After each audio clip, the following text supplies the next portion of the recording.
Hi kids, I'm back. I just wanted to give you the final little bit of information um, about analyzing your author's claim. So I already went through and I pulled the selected evidence. So you can see here that we have my text evidence. I've paraphrased and then I've given you the point, the reason. There are two pieces of evidence that I really do want to dig before I get to the counterclaim. So for the counterclaim, not for the counterclaim, I'm sorry. For the last two pieces of evidence, you have, I'm not going to stereotype cheerleaders. So this section right here, this is what we call an anecdote because he's talking about their personal experiences. I have actually met quite a few like that. This is an anecdote. So this is their own personal experience, a personal opinion. And I made note of that in my phrase as well because this is a stereotype, and that makes it what we call biased, right? That means that it is a personal belief that they hold against a particular group of people. And his personal belief is that they are all mean girls. So this is a stereotype, so we take that with a grain of salt. Last piece of evidence is what we call an analogy. So comparing two things. So it says, I bet lumberjacks need to be athletic and sometimes get hurt, but that doesn't make them athletes. So they're comparing lumberjacks to cheerleaders because they are both athletes. Or they're not athletes, but they both have a lot of physical movement with them. But there's no competition involved, right? So that's called an analogy when you compare two things like that.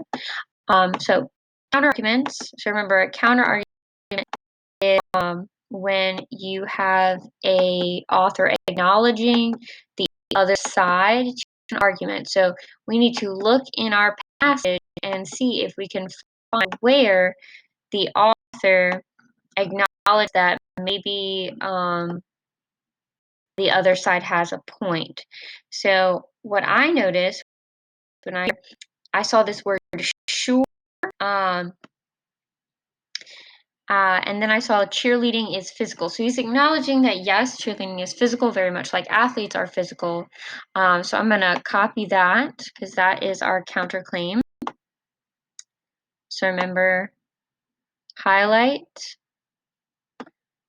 right click, copy. And then I also looked next to it. It says you have to learn specific actions, but they aren't doing that to. So I'm going to go down here to where I have my counterclaim. And I'm going to put counter argument. Okay, I'm going to right click and paste without formatting. And then how do they respond? How do they prove it wrong? Well, we just talked about how they say that yes, it's physical, but they're not competing. So I would say the author responds to the counter argument or counterclaim. Let's try that. Let's do that instead. Counterclaim by acknowledging that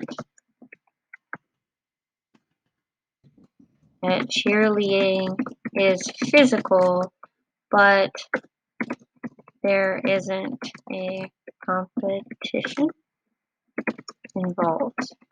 Okay? So then, in conclusion, does the author adequately support his claim? Adequately means do they give you enough support with sufficient evidence? So is this good evidence? Why or why not? Use the author's evidence to explain your answer. So when we're talking about adequately supporting a claim, we're talking about having to decide whether do they give you enough evidence to support this claim, meaning did they provide enough facts, did they provide enough statistics and evidence. Now, personally, I would say they did not provide enough evidence because they are not acknowledging the fact that there are cheerleading competitions where people cheer against each other. And they are also including something that is biased, which is a stereotype. So that's what I would include down here in my answer. Now, I'm going to type that up and I'll leave it up for you. But for your assignment, you are going to have to read the passage, which is uniforms for uniform behavior, and complete the analyzing an author's claim section. And then submit it to me and upload it to Canvas. Thank you, guys.